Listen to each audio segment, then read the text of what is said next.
আমি এসবের মধ্যে নাই, আমার শুধু খাইতে দিলেই হবে। আচ্ছা শুনো, আমি জিন আর সুগা বিচারক হব, কারণ জিন অনেক ভালো রান্না পারে। আর প্রতিযোগিতা হবে দুইটা টিমের মধ্যে। একটা টিম হলো তেয়াং এন্ড জাংকুক, চলে আসো আমার কাছে, নইলে আবার আরেম নিয়ে নিবে তোরে। আর আরেকটা টিম হলো জিমিন এন্ড আরেম, আমরাই জিতবো, বুঝলা? হ্যাঁ চলো তাইলে সবাই প্রতিযোগিতা শুরু করা যাক। এইটা আবার কি, খায় না মাথায় দেয়?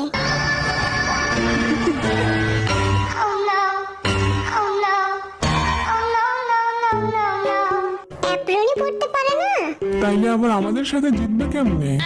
তোমাদের সময় এখন থেকে শুরু হলো। এই তেয়াং, কি রান্না করা যায় বলতো? এমন কিছু রান্না করিস না যেটা আমরা খেতেই পারবো না।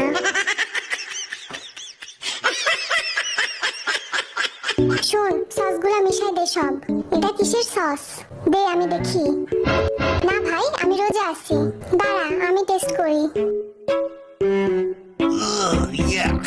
আইভি, তুমি না রোজা?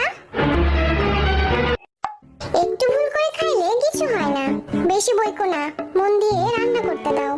এই দিলাম এক চিমটি নুন। তুই কি জি বাংলার রান্নাঘরে গেছিস নাকি?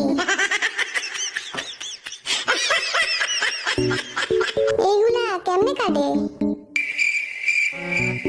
দে আমারে, তুই পারবি না, এমনি কুচি কুচি করে কাটতে হয়। এদের তো সবজি কাটতেই দিন যাবে দেখতেছি। এই যে আমি মাংস নিয়ে চলে আইছি, এখন এইটারে দিয়া কি করবি? কি আবার করবি? মাথায় দে।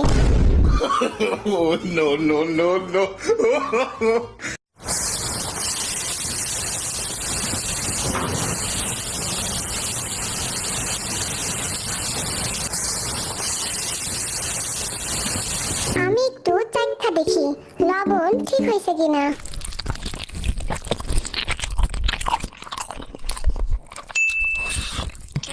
সেই স্বাদ হয়েছে, একটু চিনি দে, সেই ঝাল হয়েছে। দেখে দে তেয়াং, চিনির বদলে আবার লবণ দিস না।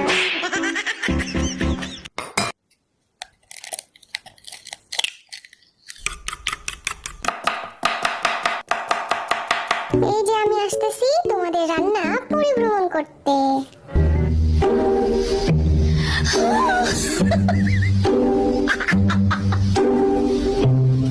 আজও এত সামনে ধরো কেন ক্যামেরা? তাড়াতাড়ি শেষ করো, সময় বেশি নাই।